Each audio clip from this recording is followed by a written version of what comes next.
Shalom, sidang jemaat yang dikasihi Tuhan. Shalom. Shalom. Shalom. Kasih karunia Tuhan yang senantiasa menyertai kita. Cinta Tuhan yang memberikan suatu kesempatan bagi kita untuk kita ada di pagi hari ini. Kita mau datang memuji Dia. Kita mau datang menyembah Dia. Kami bersyukur untuk semua kemurahan-Mu Bapa.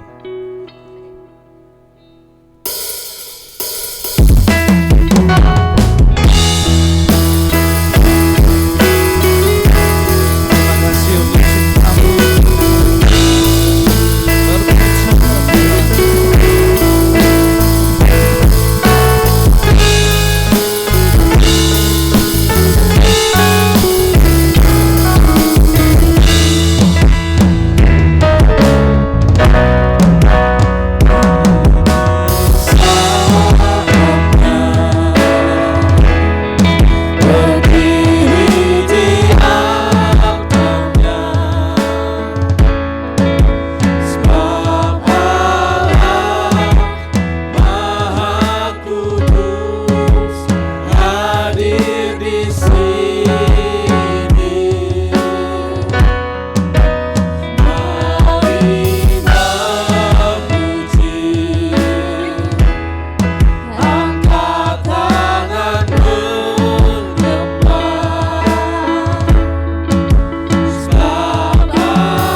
betapa besarnya cinta-Mu bagi kami.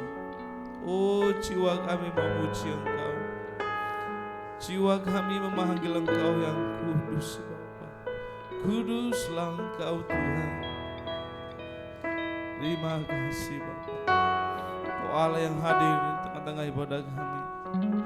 Kau Allah yang menguduskan setiap kami Bapa. Kau menolong setiap kami Bapa.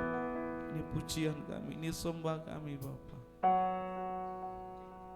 Kau memberkati pada kami awal, pertengahan, hingga berakhirnya Bapa. Nama Tuhan dipermuliakan. Sukacita Tuhan menyertai kami. Kau berkati juga umat-Mu yang masih mungkin dalam perjalanan. Kau berkati pada tempat ini bersama-sama kami memuji Engkau Bapa. Terima kasih Tuhan. Ini doa kami, ini pujian kami dalam nama Yesus, haleluya. Amin. Kita masih berdiri. Shalom semuanya. Shalom. Shalom. Shalom. Kasih Allah tak berkesudahan bagi kita. Amin. Amin. Kita memuji Tuhan. Kasih Allah tak berkesudahan bagi kita.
Pujian, hormat, kemuliaan. Kita akan menyampaikan pengakuan iman rasuli.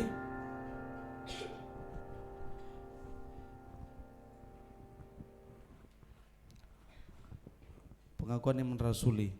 Aku percaya kepada Allah Bapa yang Maha Kuasa, Khalik langit dan bumi, dan kepada Yesus Kristus, anaknya yang tunggal Tuhan kita, yang dikandung dari Roh Kudus, lahir dari anak darah Maria, yang menderita sengsara di bawah pemerintahan Pontius Pilatus, disalibkan, mati dan dikuburkan, turun ke dalam kerajaan maut.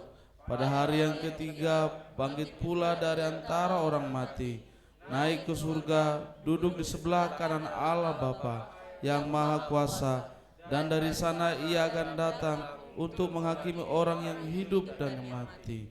Aku percaya kepada Roh Kudus, gereja yang kudus dan am, persekutuan kudus dan punan dosa, kebangkitan tubuh dan hidup yang kekal. Amin. Silakan sidang jemaat kembali duduk. Kita lanjutkan pujian kita. Nanti di akhir persembahan kita akan memperdengarkan persembahan pujian dari Oma-Oma.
pujian dari Oma-Oma.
Puji Tuhan, haleluya. Baik. Kesaksian dari Oma Wanik ya.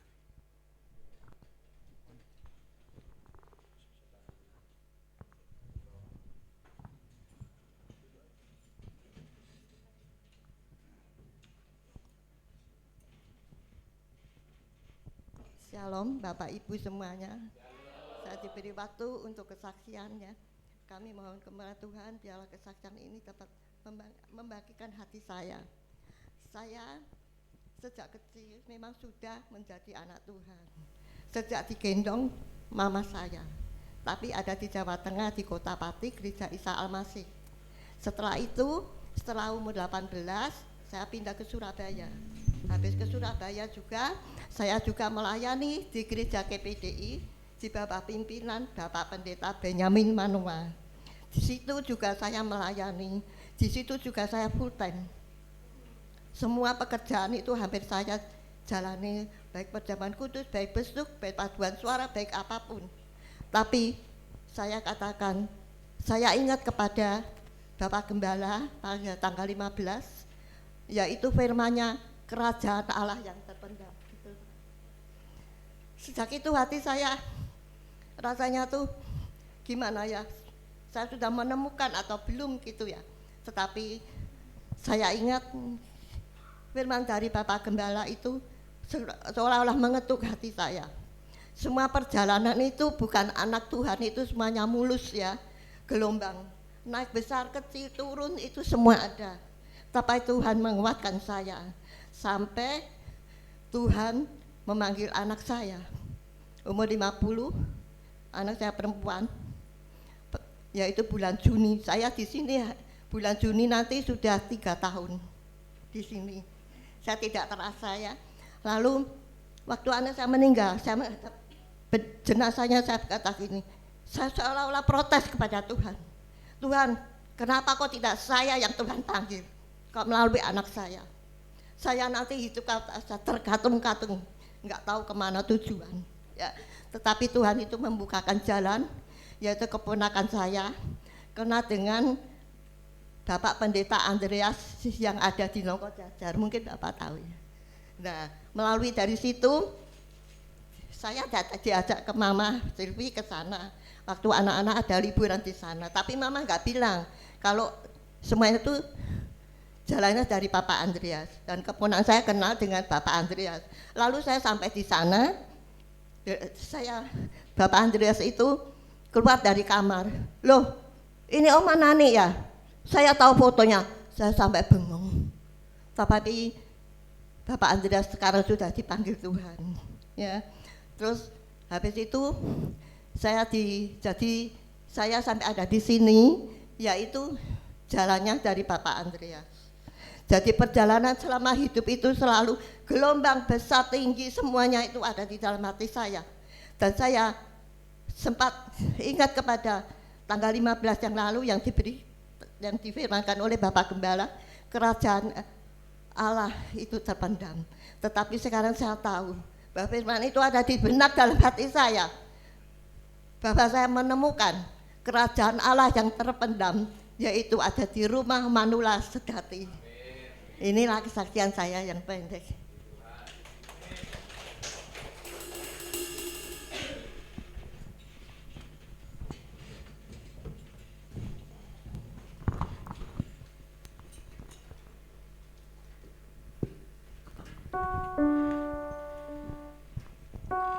Tuhan, kita akan berikan persembahan yang pertama. Mari kita berdoa dan petugas persembahan dipersilakan maju ke depan.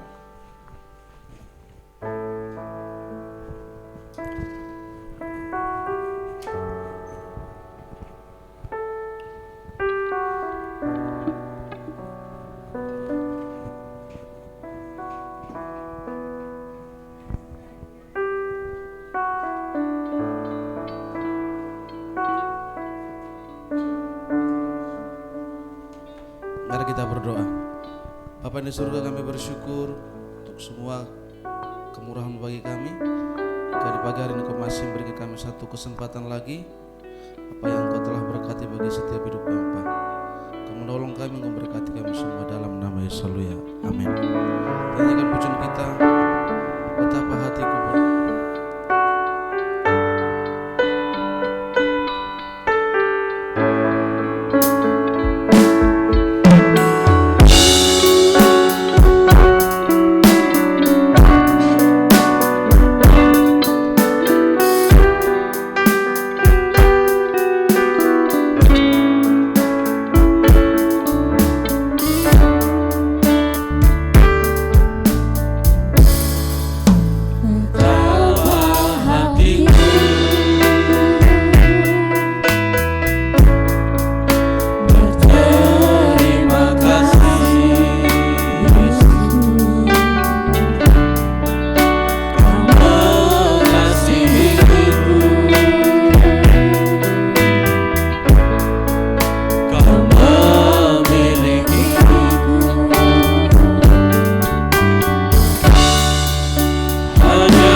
semua.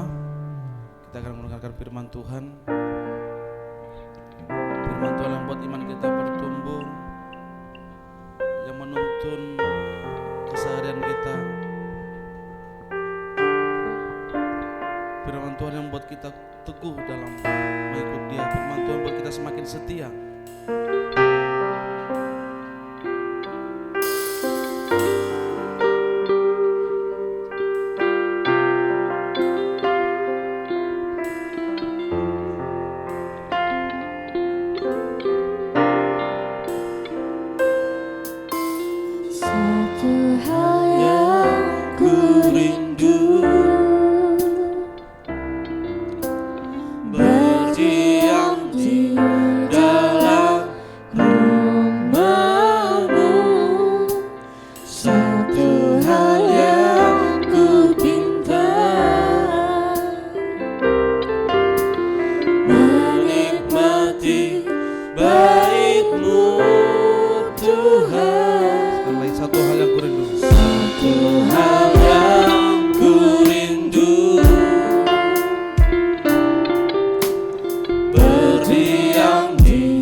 tempat lain.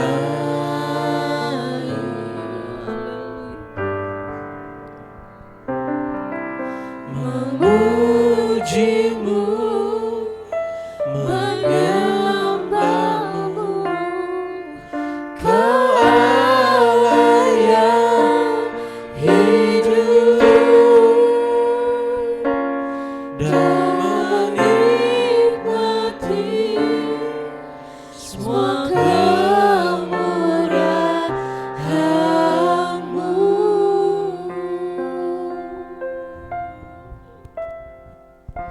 Oh, terima kasih Tuhan. Terima kasih. Jiwa kami membutuhkan Engkau.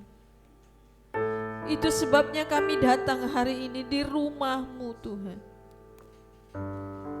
Karena bagi jiwaku, bagi jiwa kami, lebih baik kami berada di rumah Tuhan satu hari dibanding kami berada di luar sana. Hati kami tidak akan menemukan ketenangan itu. Terima kasih Tuhan, jika hari ini kami masih boleh datang ke rumah-Mu, belajar memuji dan menyembah Engkau Tuhan. Mungkin masih banyak terdapat kelemahan dan kekurangan. Tolonglah kami untuk hari-hari yang masih Tuhan izinkan. Kami boleh lebih lagi, lebih sungguh lagi memuji dan menyembah Engkau. Bahkan ketika sebentar lagi kami akan duduk mendengarkan firman-Mu, itu adalah kemurahan Tuhan yang besar bagi setiap kami. Kami tidak mau menganggap itu sebagai sesuatu yang biasa saja. Karena saat kami duduk dan mendengar firman-Mu, saat itulah kami akan dikerjakan, dipulihkan, diperbaiki karakter hidup kami.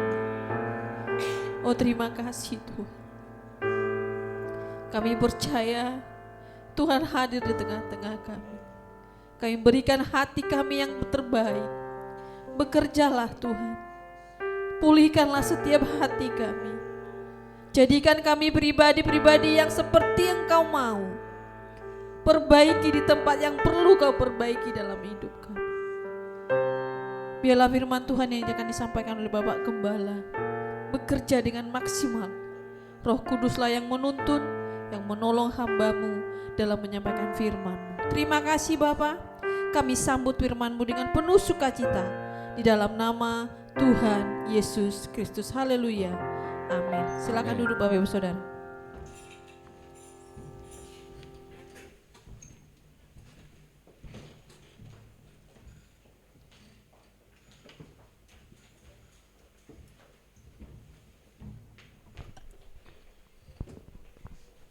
Salam sejahtera dalam kasih Tuhan kita Yesus Kristus. Selamat hari Minggu dan shalom untuk kita semuanya.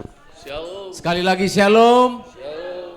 Puji Tuhan, kita memasuki bulan terakhir pada minggu terakhir pada bulan ini, dan kita persiapkan diri untuk memasuki bulan Paskah. Tuhan baik bagi kita. Mari kita membaca beberapa ayat firman Allah yang akan menuntun kita memasuki bulan Paskah ke depan. Di dalam Injil Matius 24 ayat 1 sampai ayat yang kedua. Injil Matius pasal yang ke-24 ayat 1 sampai 2 ini sudah merupakan bagian-bagian awal dari perjalanan Yesus menuju salib. Matius 24 ayat 1 sampai ayat yang kedua. Terima kasih tadi untuk pujian dari oma-oma yang sudah mengantar kita memasuki bulan Paskah. Yesus disalibkan karena kasih-Nya. Kita baca bersama-sama dua ayat ini. 1, 2, ya. Sesudah itu Yesus keluar dari bait Allah lalu pergi. Maka datanglah murid-muridnya dan menunjuk kepada bangunan-bangunan bait Allah. Ia berkata kepada mereka, "Kamu melihat semuanya itu? Aku berkata kepadamu, sesungguhnya tidak satu batu pun di sini akan dibiarkan tergeletak di atas batu yang lain. Semuanya akan diruntuhkan." Semuanya akan diruntuhkan. Aminkan firman Tuhan. Kalau saudara perhatikan ini, gambar ini banyak di internet, ini adalah sebuah bangunan gereja yang dibangun oleh Justin Byzantium, Justinus I, bukan yang ini, yang pertama, yang berbentuk masjid itu. Itu adalah gereja yang dibangun pada tahun 537 Masehi ini. Sekarang masih ada di Istanbul, Turki. Namanya jadi Hagia Sophia. Ini gereja dulu dipakai oleh Kekaisaran Bizantium di timur. Kerajaan barat, Kekaisaran barat itu di Roma, di Italia. Tapi yang bagian timur itu di Bizantium. Karena Kekaisaran Romawi itu kan terbagi dua, pecah barat dan timur. Nah yang ini merupakan peninggalan sejarah yang luar biasa untuk mengingatkan kita anak-anak Tuhan. Mengingatkan kita para hamba-hamba Tuhan akan status kita sebagai anak-anak Tuhan itu tidak boleh membanggakan bangunan-bangunan. Saudara perhatikan pada tahun 500, pada tahun 1000 lebih ya, 1000 tahun setelahnya, kemudian Kekaisaran Ottoman atau Kekaisaran Islam itu menghantam Kekaisaran Kristen yang ada di Bizantium waktu itu dan kolaps. Sedikit informasi supaya saudara tahu. Di Turki atau yang dulu kita kenal dengan Konstantinopel, di sanalah Alkitab kita ini banyak dikanonkan. Disinilah tempatnya kekristenan itu begitu berkembang luar biasa. Pada saat itu, disinilah kaisar-kaisar Bizantium dinobatkan di gereja ini. Tapi apa yang terjadi? Ketika kekristenan sudah mulai membangga-banggakan gedung, mulai membangga-banggakan hal yang fisik, mulai membangga-banggakan hal-hal yang jasmani, dihancurkan oleh Tuhan sehancur-hancurnya. Saudara tahu sekarang, Turki adalah negara Islam yang sangat besar. Dan gereja ini sudah dirubah menjadi masjid oleh Presiden Tayyip Erdogan beberapa tahun yang lalu. Kebanggaan arsitektur yang luar biasa. Sampai hari ini para insinyur terus belajar bagaimana cara membuat kubahnya itu yang luar biasa. Oleh arsitek-arsitek pada tahun 500, begitu canggih, begitu megah. Dan gereja ini berdiri kokoh sampai hari ini. Walaupun sudah jadi masjid. Tapi ini mengingatkan kita akan apa? Mengingatkan kita bahwa kita tidak perlu berbangga-bangga diri. Saudara lihat ayat yang saudara baca itu. Saya belum pernah mendengarkan penjelasan seperti ini. Tapi terima kasih atas doa saudara. Murid-murid ketika Yesus keluar dari bait Allah, murid-murid itu menoleh ke belakang dan menunjuk-nunjuk dan berkata, wow, bagus ya. Tunjukkan lagi ayat itu bila perlu supaya jemaat imannya muncul. Ketika Yesus, bukan yang itu. Matius 24 ayat 1, ayat yang kedua. Ketika Yesus keluar dari bait Allah, maka datanglah murid-muridnya dan menunjuk kepada bangunan-bangunan bait Allah. Tapi apa yang Yesus katakan? Kamu lihat kemegahan itu, kamu lihat keindahan itu, semuanya akan dihancurkan. Ayat yang kedua, semuanya akan dirobohkan. Tidak ada bahkan satu batu pun yang bertindis di atas batu yang lain. Nanti akan saya tunjukkan nubuatan dari Yesus ini sudah digenapi. Maka pada pagi hari ini menjelang Paskah saya ingin berbicara kepada kita. Kita harus menjadi bait Allah yang sejati. Amin jemaat. Semua berkata menjadi bait Allah yang sejati. Dua ya. Menjadi bait Allah yang sejati. Tolong dikasih sedikit labelnya terlalu. Menjadi bait Allah yang sejati. Kita membaca pada ayat yang pertama, ayat ini akan saya ulang-ulang terus dibaca supaya iman kita muncul dari mendengar firman. Silakan tolong dibaca. Ayat yang pertama. Sesudah itu Yesus keluar dari bait Allah, lalu pergi, maka datanglah murid-muridnya dan menunjuk kepada bangunan-bangunan bait Allah. Terima kasih. Saudara perhatikan bangunan bait Allah yang dimaksudkan di sini adalah, coba gambar yang kedua yang tadi. Bangunan bait Allah yang dimaksud di sini adalah yang ini. Ini adalah bait suci Herodes namanya. Di zamannya Yesus keluar dari bait Allah tadi, inilah bait Allahnya. Miniaturnya sampai hari ini ada di Yerusalem. Saya udah ke sana dan melihatnya. Ketika direkonstruksi puing-puing, direkonstruksi berdasarkan informasi firman Allah. Berdasarkan informasi dari Alkitab, maka direkonstruksilah kira-kira seperti inilah bangunan bait suci di zamannya Yesus. Megah enggak saudara? Oh, megah banget. Sampai hari ini istana-istana di dunia niru ini, termasuk IKN, termasuk Istana Merdeka yang ada di Jakarta itu mirip-mirip gini nih. Istana-istana kepresidenan di mana-mana, di China mirip-mirip kayak gini. Memang megah. Wajarlah para murid waktu itu membangga-banggakannya, merasa kagum dan luar biasa. Apa salah Pak Pendeta kalau kita kagum, bagus ya gedungnya ya? Oh enggak salah. Tapi saudara ngerti enggak? Coba kembali ke ayat yang pertama tadi. Kita baca baik-baik ayat itu. Bagi saya ini tidak biasa, selama ini biasa kita baca. Tetapi ini tidak biasa, perhatikan. Sesudah itu Yesus keluar dari bait Allah lalu pergi. Mereka sudah keluar dari bait suci yang tadi, bait suci Herodes itu. Sudah keluar, sudah menjauh. Maka datanglah murid-muridnya menoleh dan menunjuk-nunjuk kepada bangunan itu. Tidak ada ditulis Alkitab, tapi mengapa ayat 2 Yesus begitu marah dan bernubuat tentang kehancurannya? Karena percakapan murid-murid ketika menunjuk-nunjuk bangunan itu adalah kebanggaan. Wah, itu loh bagus sekali gedungnya, kok kita sudah pergi loh. Loh, yang kulihat tadi ketika kita ibadah di dalam situ, bagus banget loh gedungnya loh. 12 murid bercakap-cakap dan merasa tidak nyaman meninggalkan gedung itu. Karena hatinya tertuju kepada kemegahan, kepada fasilitas, kepada kebaikan-kebaikan yang diperoleh yang ada di gedung itu. Saudara paham? Yesus katakan itu semuanya akan dihancurkan. Yesus begitu murka. Coba tiba-tiba saudara membangga-banggakan seseorang gitu ya. Wow, bagus lo artis saya itu, saya senang lo artis Korea itu.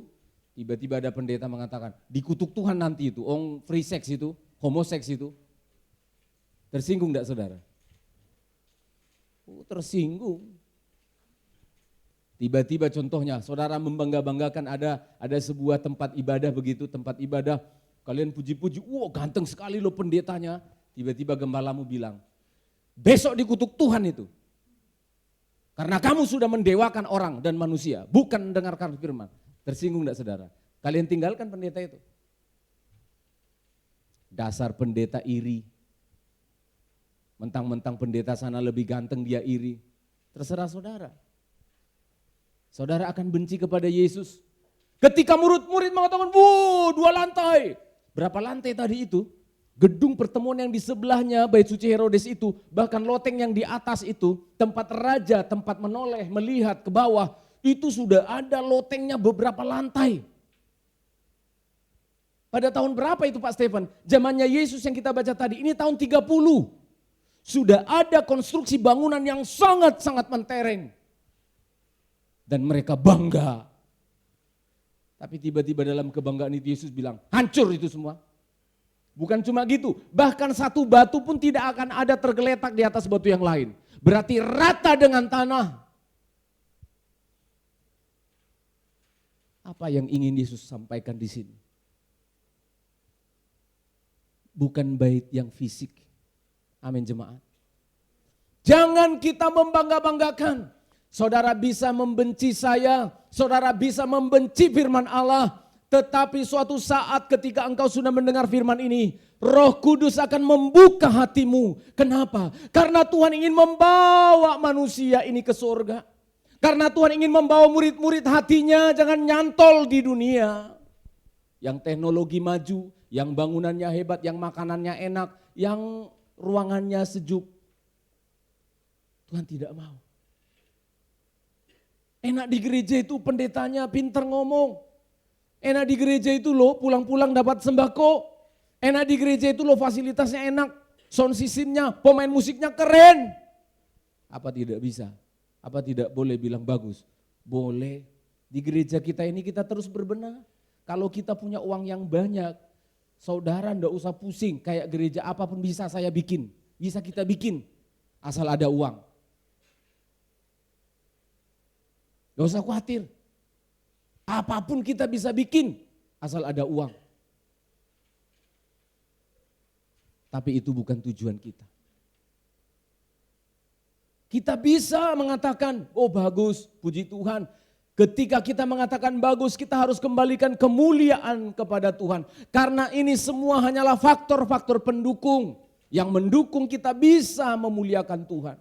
Kalau saudara sudah memuji pendeta A, pasti saudara akan menghina pendeta B. Kalau kita memuji-muji dan menyanjung-nyanjung gereja A, saudara akan menghina gereja-gereja di kampung. Karena tidak mungkin gereja di kampung pakai seperti ini. Saudara tidak akan mau masuk ke gereja yang tanpa begini-begini.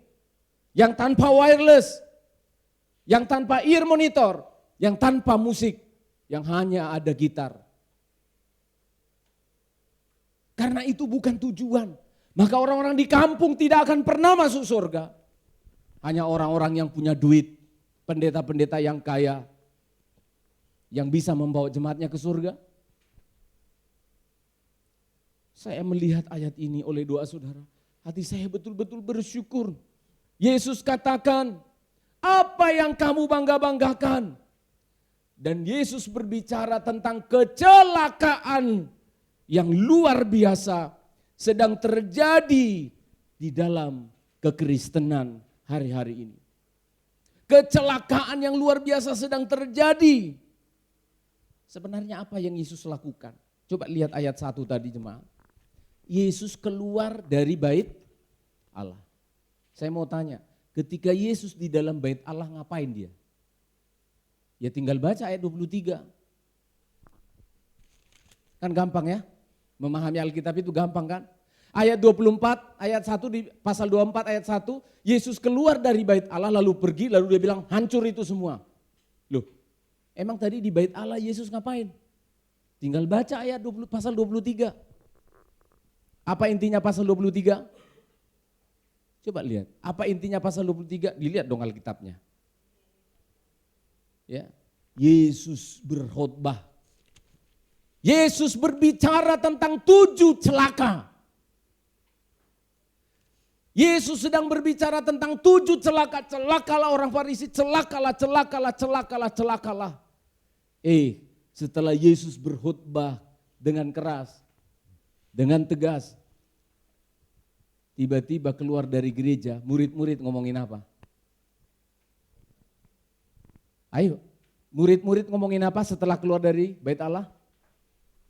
Ngomongin gedung bait Allah. Firman Tuhan yang tadi mana? Saudara nangkap? Firman Tuhan yang Yesus khotbahkan tadi sudah menawan hatimu atau tidak? Apa yang tersisa ketika engkau datang ke gereja?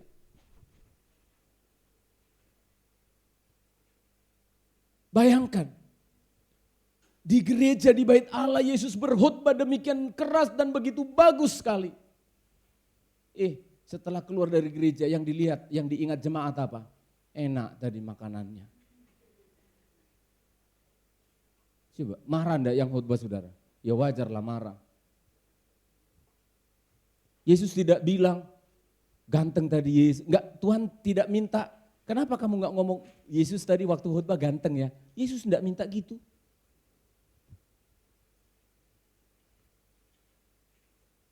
Walaupun Yesus di gambar-gambar yang kita lihat begitu ganteng, ganteng enggak? Ganteng. Aku ngomongnya aja sampai teng. Ganteng enggak di gambar-gambar yang ada itu? Tapi saya kasih tahu kepada saudara, Yesus pengkhotbah yang tidak menarik wajahnya. Karena apa? Lebih menarik orang Farisi waktu itu. Pamornya Yesus pasti kalah. Karena pakaian orang-orang Farisi yang ada di Bait Allah itu mentereng. Modelnya bagus sekali, banyak pangkat-pangkat, pernak-pernik, topi dan sebagainya, begitu menarik. Ketika Yesus berkhotbah, daya tarik secara fisik, saya yakin karena dia guru yang sederhana, daya tarik secara fisik tidak menonjol. Tetapi orang-orang Farisi begitu luar biasa. Karena disebutkan mereka adalah pejabat-pejabat tinggi, orang-orang yang terdepan, pengkhotbah-pengkhotbah terkenal. Itu yang menjadi daya tarik. Itu yang terngiang-ngiang di hati murid-murid. Itu yang menawan hati mereka. Sehingga ketika pulang dari ibadah pun, mereka masih terus, oh itu loh, jangan langsung pulang Pak Guru. Itu bagus banget loh itu. Saudara, saya ingin berkata kepada jemaat, apa yang menawan hati kalian ketika datang ke gereja? Apa yang kalian cari? Ketika kita datang ke gereja, apa yang membuat engkau kesemsem? Yang membuat hatimu bersyukur, yang membuat hatimu betul-betul terpana dan kagum. Apa? Doa dan harapan saya adalah kita harus sama-sama kagum kepada Sang Firman Allah. Amin. Bayangkan saudara, Yesus berjalan dengan murid-muridnya. Sang Firman yang menawan, Sang Firman yang agung, Sang Firman yang luar biasa. Tapi bagi diri murid-murid tidak menarik sedikit pun. Ini yang sering kita alami. Yesus Immanuel, Yesus selalu bersama-sama dengan kita. Tapi handphone kita lebih tertarik dan menarik daripada firman. Yesus yang memberikan kita kehidupan, Yesus yang memberikan kita makan, Yesus yang memberikan kita kebaikan-kebaikan anugerah dari Allah. Tapi dia tidak pernah menawan hati kita. Yesus ingin mengalihkan perhatian para murid. Jangan selalu yang membuat engkau kagum itu hal-hal yang fisik. Jangan saudara. Ketika kita memang punya fasilitas, kita bersyukur. Tetapi kita tidak boleh meremehkan dan merendahkan gereja-gereja atau hamba-hamba Tuhan yang mungkin kelihatannya tidak menarik. Karena kekaguman kita harus muncul dari firman Allah. Amin. Saya pengen jemaat yang sederhana ini, engkau kagum kepada firman Allah. Kalau tadi kesaksian saudara dengar, bahkan tanggalnya pun harus diingat. Karena ada sesuatu yang dikagumi dari penjelasan firman Allah. Itulah yang Yesus harapkan. Bayangkan kita selalu murid-murid bersama-sama dengan Yesus. Tetapi kekaguman tidak pernah muncul di dalam hati mereka kepada Yesus. Tidak ada salib lagi di sini ya. Tapi saudara tahu salib kan? Salib itu tidak menawan. Salib itu tidak menarik. Bicara tentang Yesus Kristus itu tidak ada sesuatu yang dibangga-banggakan secara fisik. Orang-orang mengatakan, masa anak tukang kayu bisa ngomong gitu? Kita kenal orang itu, anaknya Yusuf toh, tukang kayu. Apa sesuatu yang baik yang datang dari Nazaret? Yesus datang dari Nazaret, orang kampung. Dari informasi ini saya dapat gambaran. Gambar-gambar Yesus yang ada di gambar itu tidak sekeren itu. Tidak sekeren itu. Dia adalah hamba yang menjadi manusia. Bahkan taat sampai mati, sehina kayu salib. Tapi saya mau mengatakan pada diri saya, tidak ada yang lebih membanggakan bagi saya daripada salib. Amin. Tidak ada yang membanggakan, lebih membanggakan dari apapun prestasi, perolehan, uang, apapun bentuknya. Tidak boleh mengalahkan kebanggaan kita terhadap salib. Karena apa? Salib itu adalah kekuatan Allah yang menyelamatkan. Kita harus bangga, kita harus bersyukur kepada salib yang hina, kepada salib yang kasar itu. Karena dari sanalah kehidupan kita telah dimulai. Yesus mengalihkan perhatian para murid. Kamu jangan sampai terkesima dengan bangunan-bangunan itu. Saya sudah tunjukkan tadi, setiap kali kekristenan berbangga-bangga tentang hal yang fisik, hancur. Hagia Sophia sudah jadi contoh. Bahkan bait suci Herodes yang dinubuatkan oleh Yesus tadi sudah jadi begini. Coba tunjukkan. Gambar masjid yang sekarang ada di Timur Tengah. Saudara lihat ini. Rata dengan tanah. Bait suci yang tadi, bait suci Herodes yang kalian lihat bertingkat-tingkat itu. Tahun 70 lewat Jenderal Titus atas perintah Kaisar Vespasian. Pada tahun 70 Yesus sudah mati tahun 32 Masehi.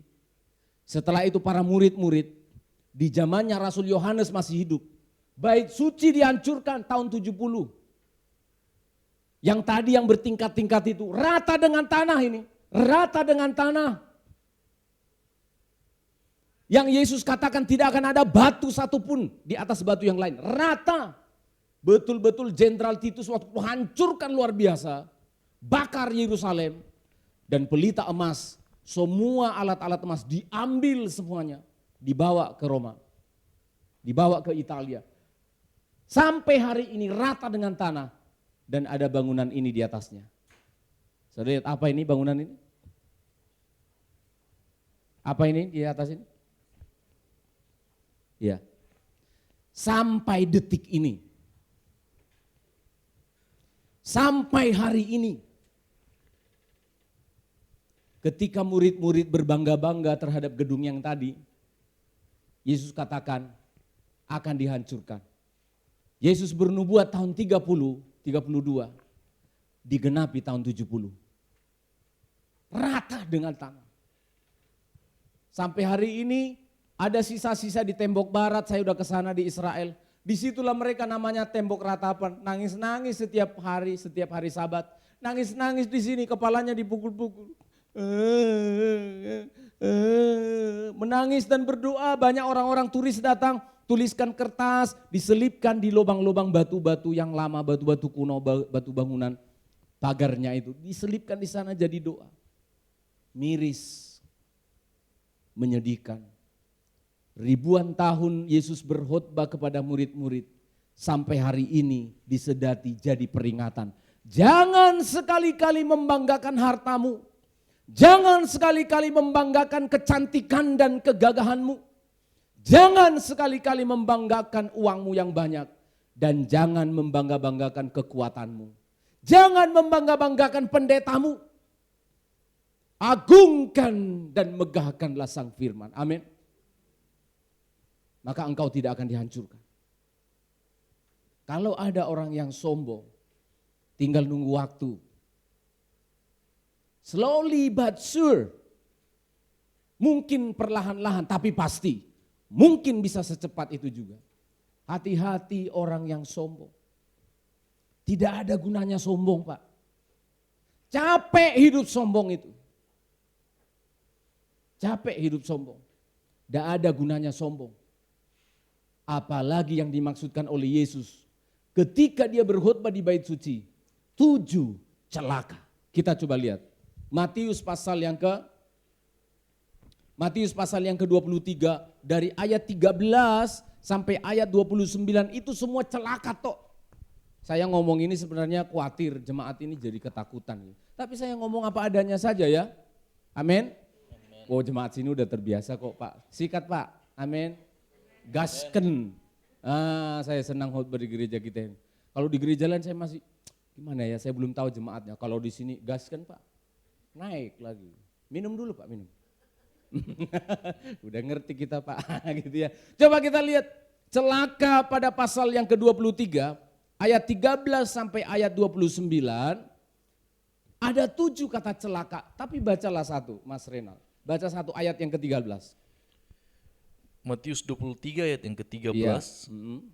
Celakalah kamu, hai ahli-ahli Taurat Ya. dan orang-orang Farisi, hai kamu orang-orang munafik. Terima kasih. Saudara catat ini ya. Saya menemukan atas doa saudara, setiap kali Yesus ngomong tentang celaka, itu selalu diikuti dengan kata ini. Ini. Ini. Celakalah kamu. Gak usah kita baca ayat yang lain. Yakan aja. Celakalah kamu. Hai orang-orang. Saudara nangkap ini? Yesus berkhotbah di bait Allah. Ternyata orang-orang di bait Allah itu semua orang-orang munafik. Itulah orang-orang yang dihancurkan itu loh. Makanya ayo kita keluar. Ini persis seperti Sodom dan Gomora ketika Lot dan istrinya keluar. Ayo keluar, di sana itu udah kacau semua. Celaka orang-orang situ tuh. Ayo kita keluar. Tapi murid menoleh. Ini seperti istri Lot. Apik lo, cakep lo, bagus lo. Apanya yang celaka? Sudah nangkap saudara? Ini seperti miniatur Sodom dan Gomora. Yesus keluar, murid-murid mau lihat-lihat terus. Menarik sekali dunia ini. Yesus suruh keluar. Kenapa? Di dalam gereja banyak orang-orang celaka. Saya ulangi, bisa ditambah pakai eko suara saya ini. Di dalam gereja menurut Yesus banyak orang-orang celaka. Apa arti kata celaka? Coba tunjukkan gambar berikutnya. Ini arti kata celaka. Arti kata celaka adalah orang yang akan mendapatkan kesulitan hidup. Apalagi? Kabur ya. Orang yang akan mendapatkan kemalangan dan kesusahan. Hancur, malang, sial hidupnya. Saudara nangkap? Ternyata mengapa Yesus meninggalkan bait suci secara buru-buru itu? Karena dia sudah melihat di dalam gereja banyak orang munafik.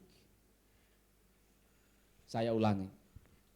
Saya kira tadi Yesus akan mengatakan, tinggalkan itu. Di gereja banyak orang-orang pejinah-pejinah. Yesus keluar dari sana untuk mencari pejinah. Lebih baik kita dapatkan pejinah-pejinah aja. Nangkap? Di gereja di bait Allah banyak orang-orang munafik. Orang-orang celaka dan saya sedang ada di dalamnya. Saya adalah salah satu orangnya. Saya adalah orang yang belajar teologi seperti orang Farisi begitu dalam. Dan saudara tidak perlu ragu. Gelar saya itu semua ijazahnya asli. Curiga kalian palsu? Kugugat nanti kalian. Asli. Skripsi dan tesis saya ada. Transkrip nilai saya jelas. Saya summa cum laude lulusnya.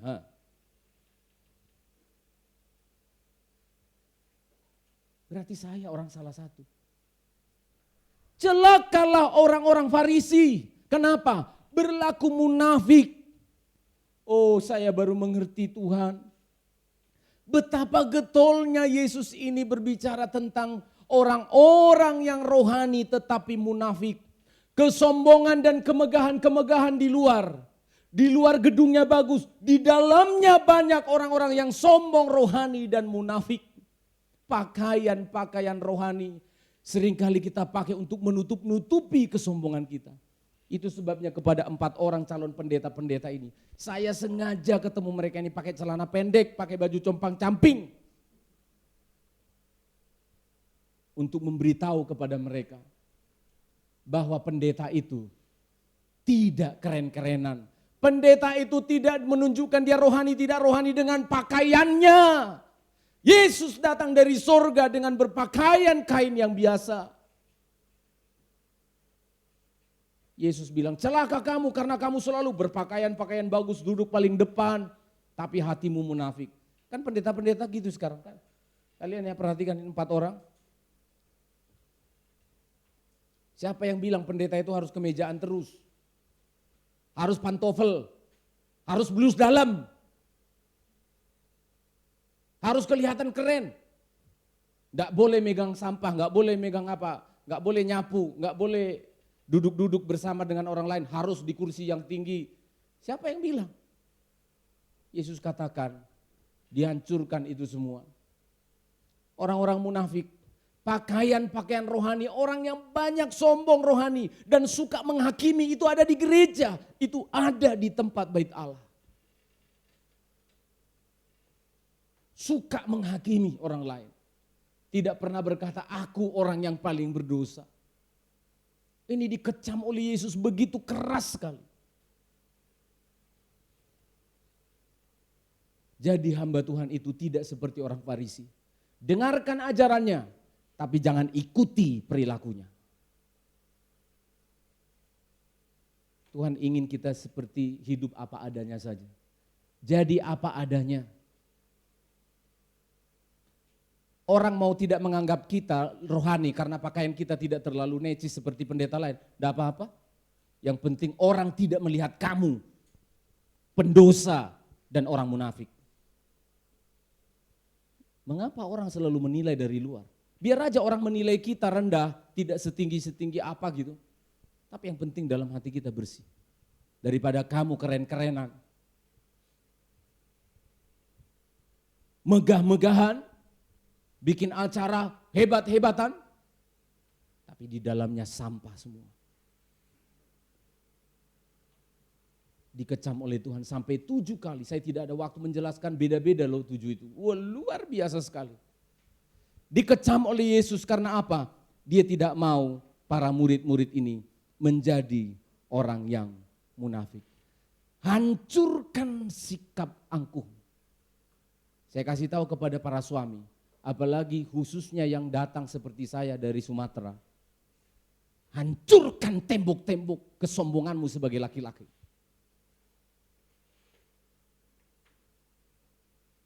Seolah-olah wanita itu lebih rendah derajatnya dari laki-laki, dari suami. Itu harus kita hancurkan. Budaya Alkitab tidak begitu. Yesus katakan tidak ada lagi laki-laki, tidak ada perempuan. Sama semua di hadapan Allah. Kalau saudara lihat video-video baru-baru ini di Afghanistan. Kasihan sekali. Sudah diputuskan oleh Taliban.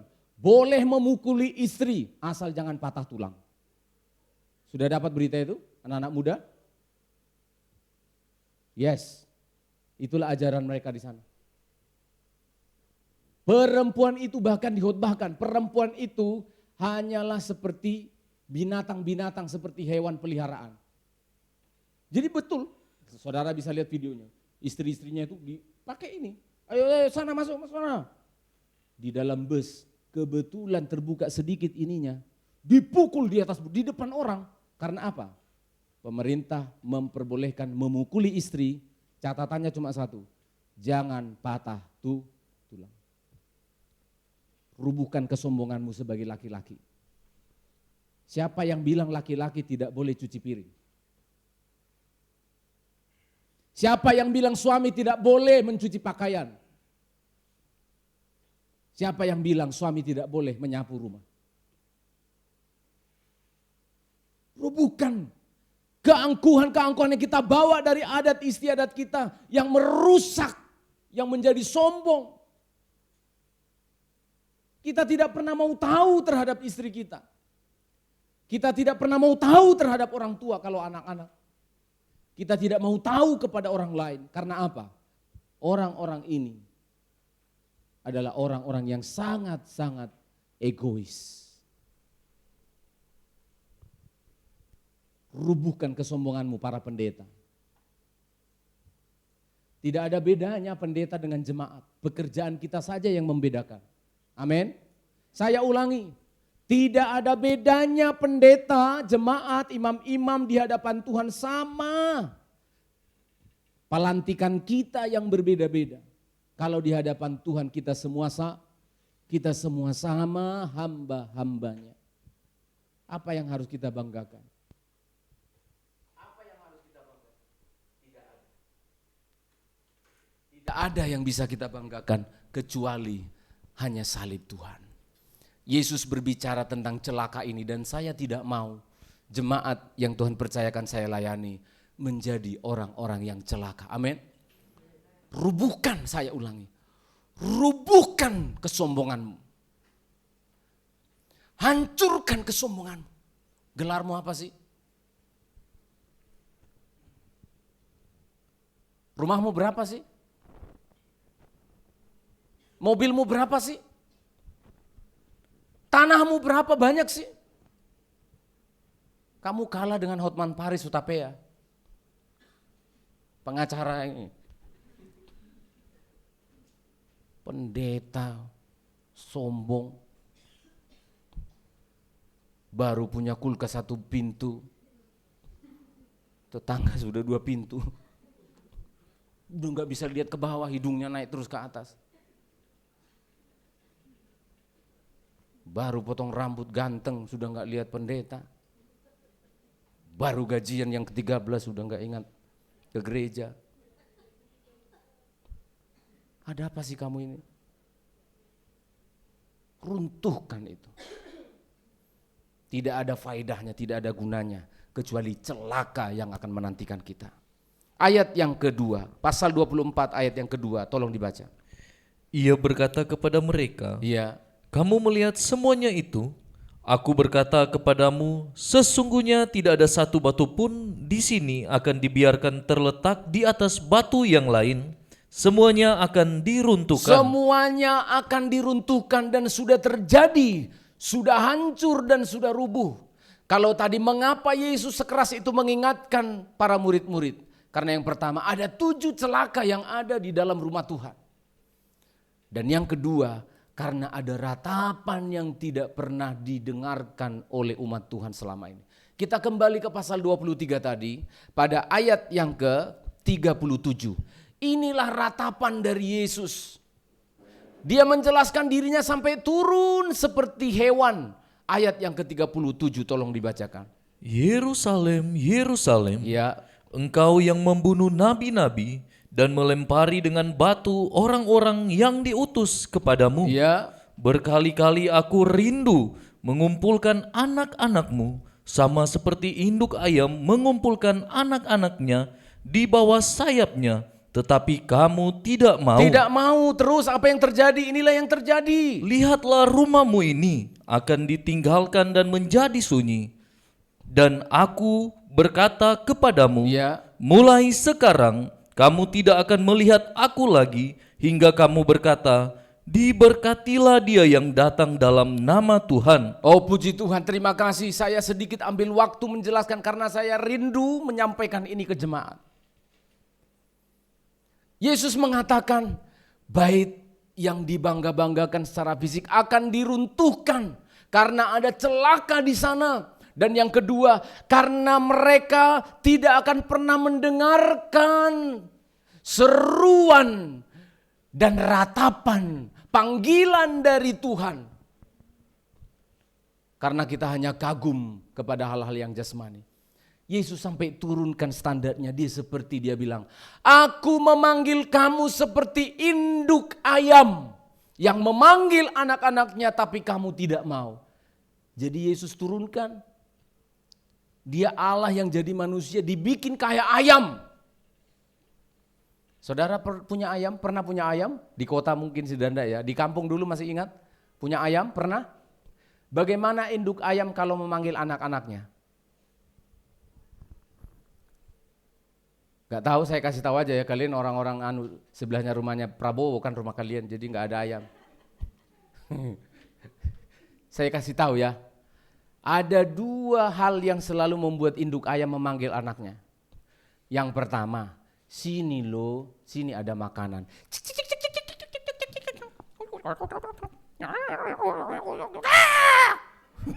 Kalau yang sana masih main di sana, udah dipanggil, sambil kakinya digini-giniin, badannya agak dibesarin. Nah, dibesarin. Berarti tegas mamanya, sini lo ada makanan. Kok kamu ke sana lo? Di sana kamu kelaparan. Di sana kamu susah. Di sini lo. Yesus memanggil Yerusalem. Yerusalem, Yerusalem, kemegahan, kemegahan. Gak ada isimu, gak ada kemegahanmu. Makan pun kau akan susah. Induk ayam memanggil, cik, cik, cik, cik, cik, cik, cik. Sini lo makan. Tuhan memanggil supaya engkau diberkati. Amin. Dan yang kedua, ketika induk ayam memanggil anaknya, cik, cik, cik, cik, cik, cik, cik. Ada apa? Sini lo kamu nyaman. Sini lo kamu nyaman, dia kembangkan sayapnya nanti begini, anak-anaknya otomatis masuk ke tiaknya. Betul lah? Yang gak ngerti ya sudahlah. Berlindung, sini lo kamu nyaman, sini lo kamu aman. Tapi Yesus katakan, tapi kamu tidak mau. Tuhan memanggil kita seperti induk ayam. Dan saya sudah perhatikan sebelum saya khotbah ini, ketika saya ngomong ini saya cek saudara videonya. Saya tulis bagaimana induk ayam memanggil anaknya. Betul-betul saya lihat beberapa video referensi supaya nggak salah ngomong saya khotbah ini. Saudara tahu induk ayam itu tidak pernah berhenti cik cik cik. Dia hiraukan dirinya, dia ambil itu beras, tapi dia tidak telan. Dia pecah-pecahin itu beras untuk anaknya yang masih bayi itu makan. Dia tidak hiraukan dirinya. Dia berikan makan anak-anaknya. Dan tidak berhenti terus tidak pakai minum lagi. Saya perhatikan, Tuhan, salib itu memanggil kami. Salib itu yang tidak menghiraukan dirinya. Darahnya ditumpahkan sampai dia berkata Eli Eli lama sabachthani, sambil darahnya terus terkucur dari kepala, dari tangan dan kakinya. Eli Eli lama sabachthani. Dia tidak menghiraukan dirinya supaya orang bisa minum, supaya orang bisa makan, supaya manusia diberikan kenyang akan keselamatan yang dianugerahkan kepada kita. Tapi kita tidak mau. Kita menolak salib Kristus. Kita tidak mau mendengarkan khotbah-khotbah yang memberikan kita feeding, memberikan kita makanan yang sehat. Yerusalem, Yerusalem. Inilah tangisan Yesus yang terakhir. Di salib dia sudah tidak nangis. Waktu dia bilang Eli Eli lama sabachthani, dia tidak nangis. Inilah tangisan yang terakhir. Yerusalem, Yerusalem. Orang melihat kemegahanmu, aku melihat celakamu. Bisa enggak saudara lihat itu? Anak-anak kita lihat dia bermake up, berdandan dengan bagus. Tapi kita melihat ada celaka, bahaya nih. Harus kayak gitu. Pendeta melihat jemaat diberkati Tuhan. Baru tadi malam saat saya memfinalkan lagi garis-garis edit khotbah saya ini. Tiba-tiba messenger saya berbunyi. Celing. Bapak udah masih ingat dengan saya. Saya cek. Ini beberapa tahun yang lalu pernah saya layani, datang ke rumahnya. Lalu kami bantu apa yang bisa kami bantu. Saya lihat, saya ikuti dia karena muncul di Facebook saya. Sudah punya mobil, sudah punya rumah. Saya bilang terpujilah Tuhan.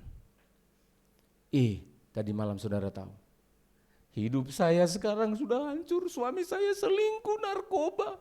Saya tidak ada harganya lagi Pak Uda, saya sudah seperti mau mati. Saya bilang, waktu kamu dulu susah, saya dan tantemu datang ke sana, kamu tidak selemah ini. Karena kamu datang kepada Tuhan. Setelah kamu diberkati oleh Tuhan, kamu kemana?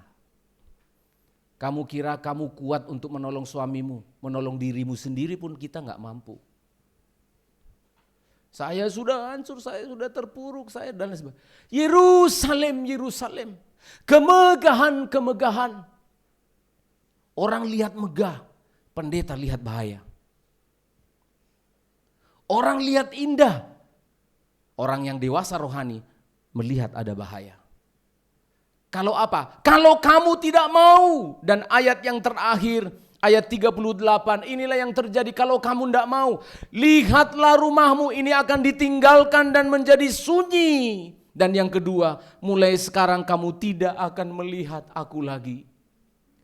Perhatikan jemaat, Yerusalem rumahnya megah-megah, tapi Tuhan bilang sunyi. Cek lagi khotbah saya tentang home dan house. House itu megah, home itu suasananya. Orang bisa punya kekayaan, tapi tidak ada damai di dalamnya. Suami istri ribut terus.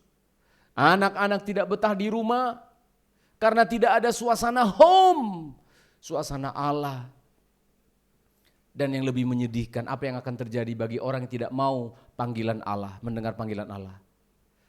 Yesus bilang, mulai sekarang kamu tidak akan melihat aku lagi. Amin. Saudara tidak akan melihat saya suatu saat. Saya ulangi.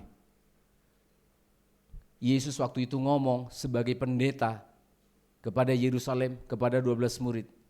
Kamu gak mau? Kamu masih terus kemegahan? Pergi ke sana.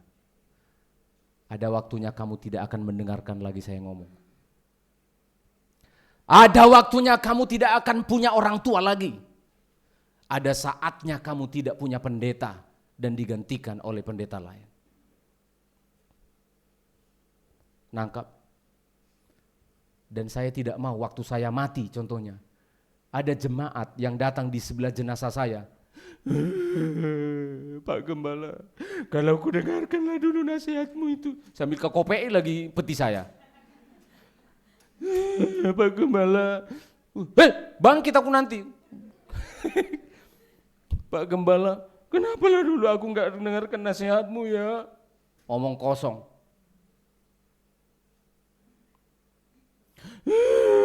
Ibu Gembala, kalau dulu itu kalau dulu omong kosong, jangan gitu, gak ada gunanya. Saya pengen, kalaupun kita, orang tua kita meninggal, di petinya itu kita ngomong gini, Papa, Mama, terima kasih untuk semua nasihatmu selama ini. Yang sudah menolong hidupku, aku sekarang menjadi dewasa rohani. Amin. Banyak kalian lihat itu tempat-tempat melayat itu. Apalagi kami orang Sumatera, keluar pantun. Di peti itu pantun semua. Aku ingatlah semua kebaikan opung ini. Tapi sudah tidak ada lagi dia. Gak ada gunanya. Anak-anak perhatikan. Kamu benci toh papa mamamu yang nasihati cerewet terus kan? Saya ulangi pakai ayat ini. Ada waktunya kamu tidak mendengarkan lagi dia berbicara. Dan penyesalan sudah terlambat. Ayo kita dengarkan panggilan Tuhan. Keras, Yesus bicara tentang 7 celaka. Keras, dia berbicara tentang dia memanggil tetapi tidak ada yang mendengarkan. Lalu dia mengatakan rumahmu akan sunyi sepi. Dan kamu tidak akan melihat aku lagi. Keras itu. Dan nasihat itu kalian bisa tanya 2 anak saya ini. Nasihat itu sudah dari dulu saya bilang sama mereka. Saatnya kamu akan tahu. Papa mamamu akan meninggal. Dan semua nasihat ini akan kamu ingat kembali. Dan saya rindu ketika mengingat nasihat itu jangan yang pertama. Itulah kalau dulu aku dengarkan. Jangan. Gak usah kau datang. Waktu saya meninggal kau gak usah datang. Gak usah datang.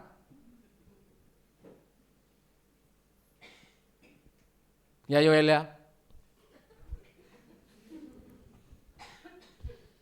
Yang bagus itu ketika Yesus disalib, nanti kita rayakan Paskah, jangan gini. Kasihanlah Yesus kamu disalib. Jangan. Jangan. Kamu berkata, terima kasih untuk salibmu. Paskah itu adalah pesta sukacita. Merayakan anugerah Tuhan. Dia tidak ada di salib itu lagi, dia sudah bangkit. Dan kita ketika merayakan Paskah minggu-minggu depan, kita bersyukur untuk salib itu. Amin. Tuhan memberkati kita semuanya. Kita nyanyikan lagu yang pertama tadi. Kita mau ambil waktu untuk bersyukur. Kita tundukkan kepala. Bapa, terima kasih untuk anugerah-Mu yang telah menolong kami Prapaskah pada hari Minggu ini, mengingatkan kami bahwa kami adalah bait Allah yang sejati. Oh, hanya Engkaulah yang menjadi kebanggaan kami. Hanya Engkau, salib-Mu yang menjadi sukacita kami. Kami bersyukur atas firman-Mu dan kami ingin merayakan syukur itu lewat sembah dan pujian kami di hadapan-Mu. Terpujilah Tuhan atas firman-Nya. Terima kasih Tuhan. Oh, kami bersyukur di dalam hadirat-Mu Tuhan. Oh, kami menyembah-Mu. Kini saatnya berdiri di altarnya, sebab Allah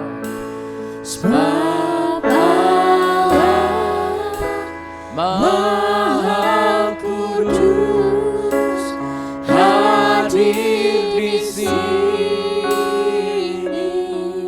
Oh, terima kasih Tuhan. Memuji,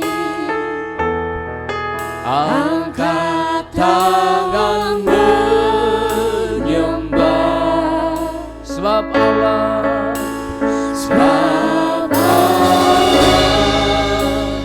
Maha Kudus hadir di sini.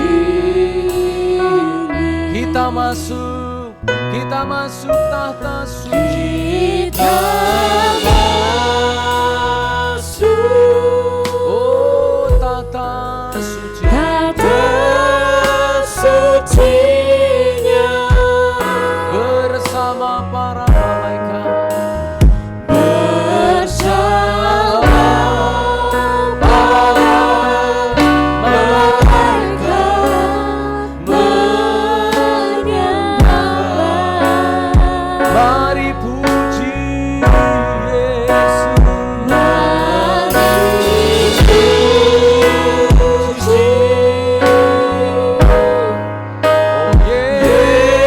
Yesus Kristus, kita masuk hadirat-Mu. Kita masuk hadirat-Nya, Maha Kudus. Engkau layak disembah. Oh, terima kasih Tuhan. Kini saatnya kami datang Tuhan, berdiri di altar-Nya, sebab Allah Maha Kudus hadir di sini. Mari memuji, memuji. Oh, amin, amin. Angkat tangan menyembah, sebab Allah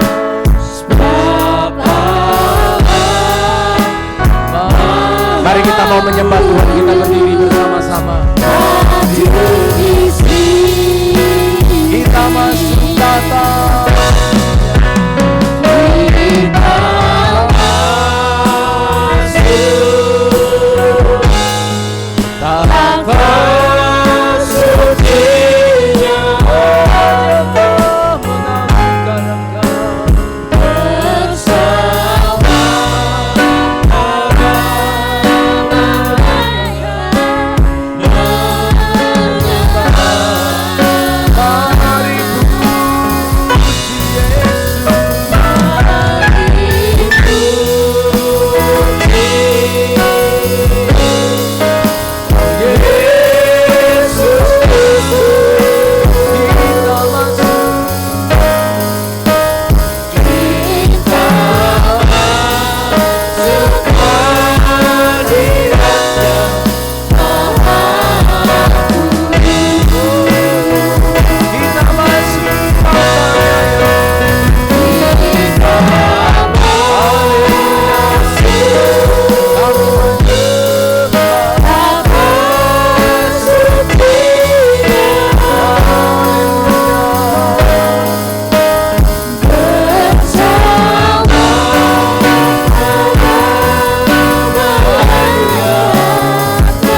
bangga akan salib-Mu.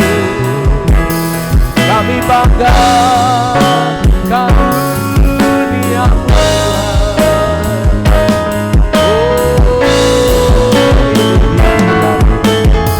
Kami menyembah Engkau Tuhan. Kami meninggikan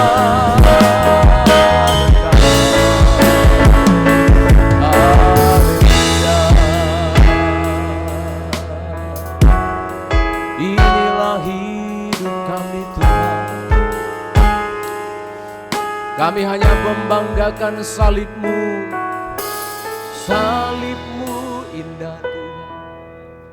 Salib-Mu indah. Engkaulah kebanggaan kami. Engkaulah syukur kami.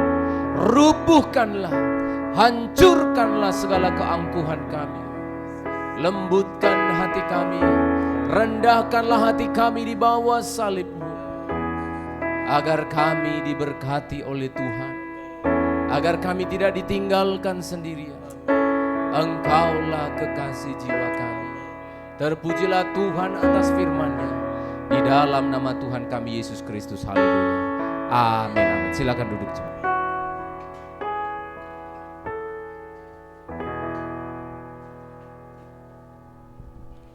Puji Tuhan, kita telah diberkati oleh firman Tuhan. Amin. Kita akan memberikan persembahan kita. Mari petugas persembahan dipersilakan maju.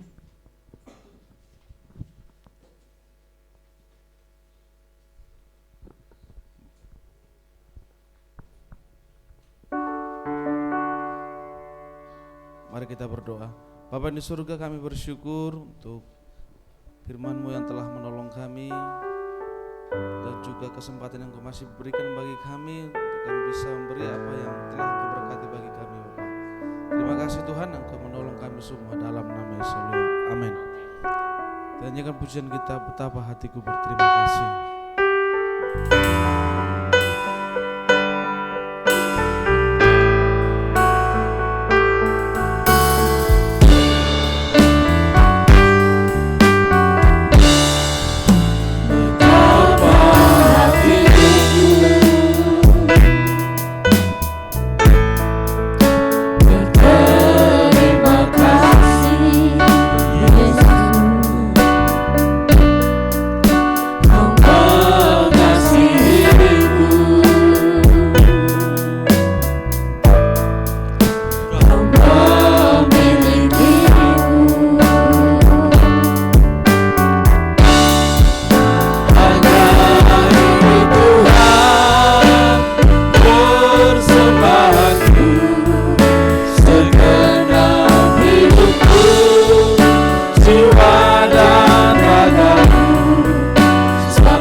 Pengumuman untuk kita sepanjang minggu ini, hari Selasa tidak ada ibadah dua di tempat ini karena hari Jumat tanggal 3 April kita ada ibadah di tempat ini ya. Jadi itu pengumuman Paskah sudah disampaikan, kemarin minggu juga sudah disampaikan. Jadi hari Jumat ini kita ada ibadah Jumat Agung, itu kita masuk ibadah jam 9 pagi ya. Jadi hari Selasa tidak ada ibadah doa, kita fokuskan di Jumat Agung tersebut. Kemudian hari Sabtu ada yud.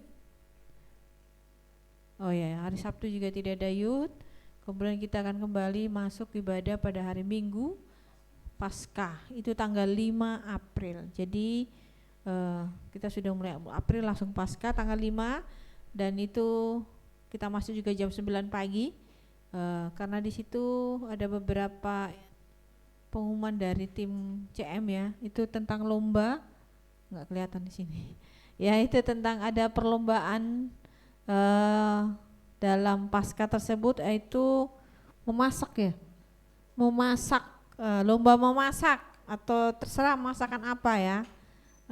Jadi bisa buat grup 3 orang per grup maksimal, mengolah makanan dari bahan dasar telur. Maksudnya bahan dasar telur jangan telurnya secuil, enggak ya, bahan dasarnya paling banyak telur ya. Jadi silakan siapa yang rindu ikut bergabung, dan dibawa ke tempat ini sudah dalam kondisi matang ya, jadi sudah dimatang untuk bisa dicicipi sama dewan jurinya. Jadi nanti dipersiapkan dari rumahnya, di toto juga dengan baik, jadi disajikan dengan baik, dengan cantik lah ya, jadi bisa ikut semuanya. Nanti di setiap hidangan itu per kelompok ada nama-namanya ya, supaya tapi namanya jangan terlihat, lebih baik terbelakang aja supaya tahu itu punya siapa, atau nanti tim CM lah yang tahu bagaimana nomor berapa ya. Itu dibawa, nanti dikumpulkan, nanti diatur oleh CM dan akan dinilai oleh tim juri yang sudah ditunjuk ya. Itu kemudian untuk hari Sabtu ya, supaya nanti saya ingatkan lagi Jumat. Hari Sabtu seperti tahun lalu, setiap kita kecuali oma-oma membawa telur yang akan dibagi kepada orang lain. Jadi Anda dari rumah kita membawa telur matang, terserah boleh berapa jumlahnya, jenis telurnya juga boleh, mulai dari telur puyuh sama telur angsa boleh ya, tapi dalam kondisi matang ya. Jadi boleh telur asin, telur angsa, telur bebek, ayam kampung boleh ya, tapi sudah matang ya. Boleh nggak matang, kalau nggak matang 1 kilo nanti pecah soalnya. Jadi dibawa untuk dibagikan kepada temannya, nanti akan ditukar, ke tahun lalu kita akan tukar. Jadi contohnya saya, keluarga saya 4, saya akan bawa untuk berapa orang, nanti ditukar. Jadi nggak kembali telur dari keluarga saya, nggak kembali ke saya, kembali ke keluarga yang lain, ke teman-teman saudara yang lain ya. Kecuali oma-oma nanti akan disiapkan oleh gereja. Jadi oma-oma tidak usah mempersiapkan telur-telurnya, nanti akan disiapkan oleh saya dan untuk dibagikan kepada kita semuanya ya. Itu pengumuman awal dulu, nanti Jumat akan saya ingatkan lagi supaya lebih diingat dan dipersiapkan dengan baik ya. Itu silakan menghias telur yang mau dibagikan kepada saudaranya dengan sukacita, untuk sehingga teman yang menerima, aduh cantik sekali, jadi adalah kesannya ya. Jangan datang begitu aja telur kayak gitu toh. Janganlah, dihias lah, entah ayatkan, tadi kasih pita kah, tadi tempelin permen atau bagaimana ya, karena akan dikasihkan ke orang lain sebagai bentuk sukacita kita. Itu untuk hari Sabtu. Jadi tolong dipersiapkan dirinya, berdoa untuk firman Tuhan yang akan kita dengarkan sepanjang Paskah ini. Ini adalah minggu puasa bagi kita, momen bagi kita untuk mengingat bahwa kita sudah ditebus oleh darah Yesus. Permohonan doa, ucapan syukur untuk Oma Sutin yang berulang tahun hari ini ya. Yang keberapa Oma? 72, haleluya ya. Nanti 27 senang deh. Ya, nanti dia doakan ucapan syukur dan permohonan doa juga dari anak kami Jemani. Mana dia? Karena tanggal 30 ini dia menunggu sesuatu, final sesuatu. Tanggal 31 ya, dia akan menunggu pengumuman apakah dia lolos SNBP ya, prestasi untuk di UNER, masuk ngambil jurusan kedokteran hewan ya. Tolong didoakan supaya Tuhan bekerja sebagai kerinduan hatinya, supaya juga tetap semangat ya, itu saja. Dan tolong juga doakan untuk rencana perjalanan kami bulan April ke Batam selama seminggu safari pelayanan. Terima kasih, kita berdoa. Mari kita tundukkan kepala, kita berdoa. Bapa, kami bersyukur pada hari ini sudah diberkati oleh Tuhan.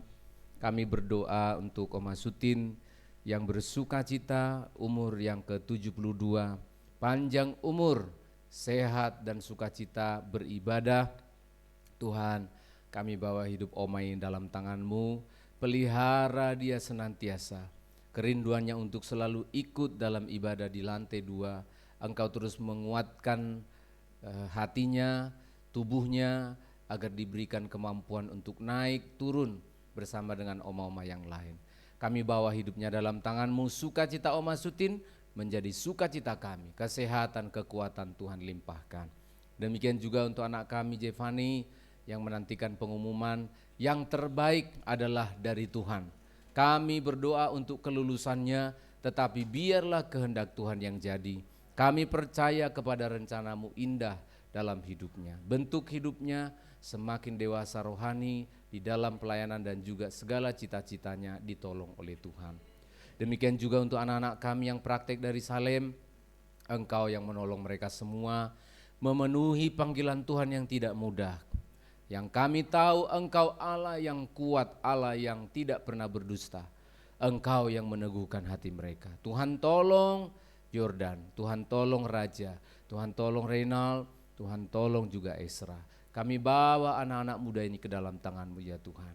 Terima kasih Bapa, seluruh sidang jemaat-Mu dalam mencari nafkah. Engkau cukupkan nafkah kami di tengah-tengah dunia yang begitu sulit. Berkati apa yang dikerjakan oleh tangan kami, sehingga ada nafkah yang cukup untuk kami pakai, menafkahi keluarga dan memuliakan nama-Mu.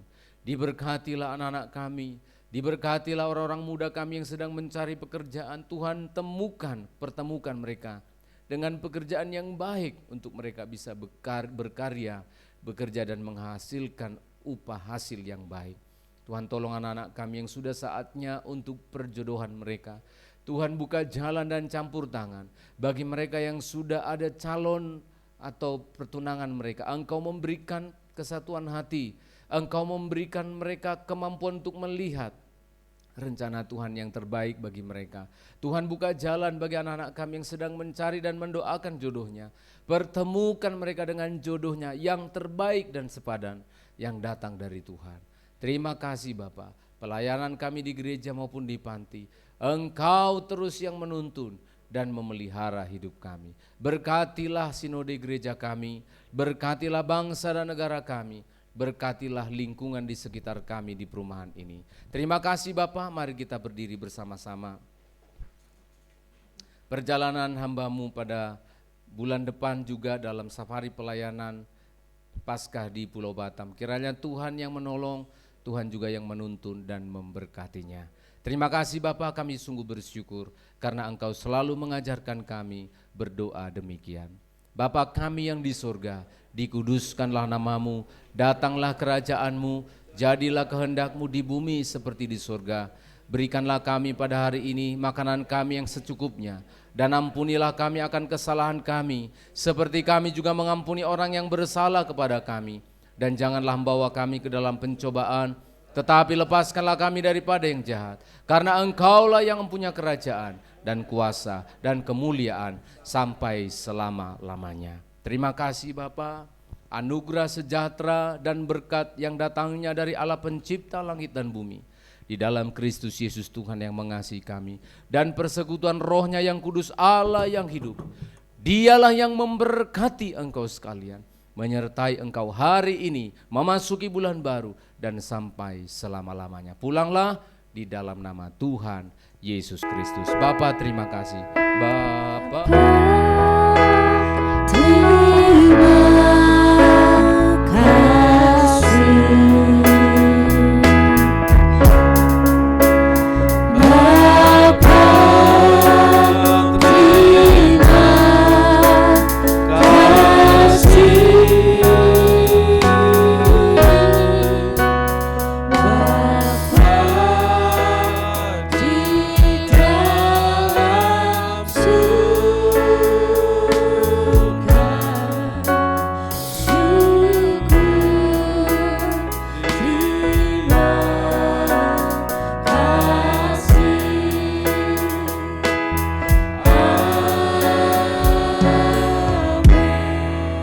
Sudah selesai, Tuhan berkati kita semua.